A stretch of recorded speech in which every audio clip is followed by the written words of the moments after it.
നമ്മൾ ഏത്തക്കനെ കൊണ്ട് ഒരു വിഭവമാണ് ഉണ്ടാക്കുന്നത്. അതിനായിട്ട് നമ്മൾ പഴുത്ത ഏത്തക്ക തൊലി കളഞ്ഞെടുക്കുകയാണ്.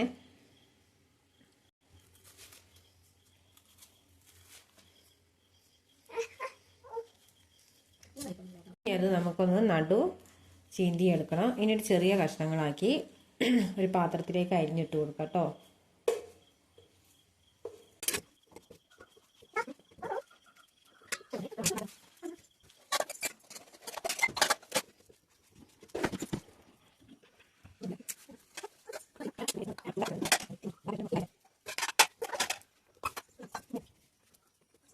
ഏത്തക്ക മുറിച്ചിട്ടിട്ടുണ്ട്, ചെറിയ കഷ്ണങ്ങളാക്കി. അതിലേക്ക് നമുക്ക് ആവശ്യത്തിന് വെള്ളം ഒഴിച്ചു കൊടുക്കാം കേട്ടോ.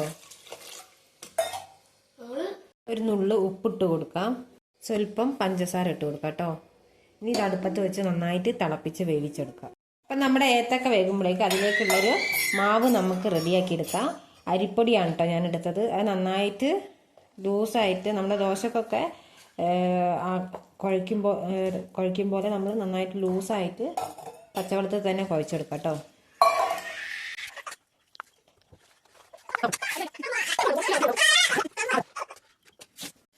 അപ്പം തന്നെ നമ്മുടെ മാവ് ഇവിടെ റെഡി ആയിട്ടുണ്ട് കേട്ടോ. ഇങ്ങനെ ദോശയ്ക്കൊക്കെ ആക്കുന്ന പോലെ ഞാൻ നന്നായിട്ട് കലക്കി എടുത്തിട്ടുണ്ട്. അപ്പോൾ നമ്മുടെ ഏത്തക്ക നന്നായി തിളച്ച് വരണം. എന്നിട്ട് നമുക്കിത് ഇതിലേക്ക് ഒഴിച്ച് കൊടുക്കാനാണ് കേട്ടോ. അപ്പോൾ അതാ നമ്മുടെ ഏത്തക്ക ഇവിടെ തിളച്ച് വന്നിട്ടുണ്ട്. ഇനി നമുക്ക് ഉണ്ടാക്കി വെച്ച മാവ് അതിലേക്ക് ഒഴിച്ചു കൊടുക്കാം.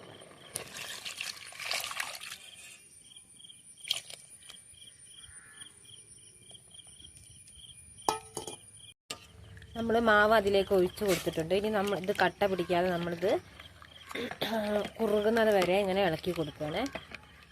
അപ്പോൾ ഇത് ആയിട്ടുണ്ട്. അതിലേക്ക് നമ്മൾ സ്വല്പം പാല് ഒഴിച്ചു കൊടുക്കുകയാണ്. നന്നായിട്ട് ഇളക്കി എടുക്കണം. അതിലേക്ക് നമുക്ക് ആവശ്യത്തിന് മധുരവും ചേർത്ത് കൊടുക്കാം കേട്ടോ. നമ്മൾ അതിലേക്ക് ആവശ്യത്തിന് മധുരം ഇട്ട് കൊടുത്തിട്ടുണ്ട്. ഇനി നന്നായിട്ട് നമുക്കൊന്ന് ഇളക്കി യോജിപ്പിച്ച് കൊടുക്കാം കേട്ടോ. ഒന്ന് പതച്ചോട്ടെ.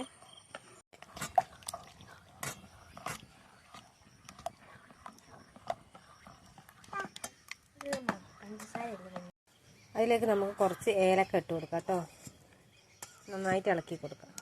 അപ്പോൾ നമ്മുടെ ഏത്തക്ക പായസം ഇവിടെ റെഡി ആയിട്ടുണ്ട് കേട്ടോ. ഇനി നമുക്കിത് ഇറക്കി വെക്കാം. നമ്മളൊരു പാത്രത്തിലേക്ക് ഇച്ചിരി നെയ്യ് ഇട്ട് വെച്ചിട്ടുണ്ട്. നമ്മൾ ഉണ്ടാക്കി വെച്ചിട്ടുള്ള ഏത്തക്ക പായസം അതിലേക്ക് ചേർത്ത് കൊടുക്കാൻ പോവുകയാണ്.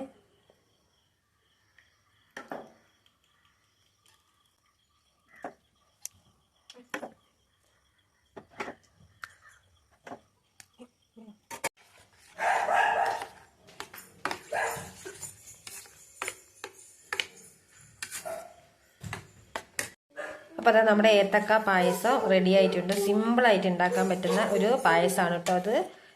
അപ്പോൾ എല്ലാവരും ഒന്ന് ട്രൈ ചെയ്ത് നോക്കണം. നമ്മുടെ വീഡിയോ ഇത്രയേ ഉള്ളൂ. താങ്ക്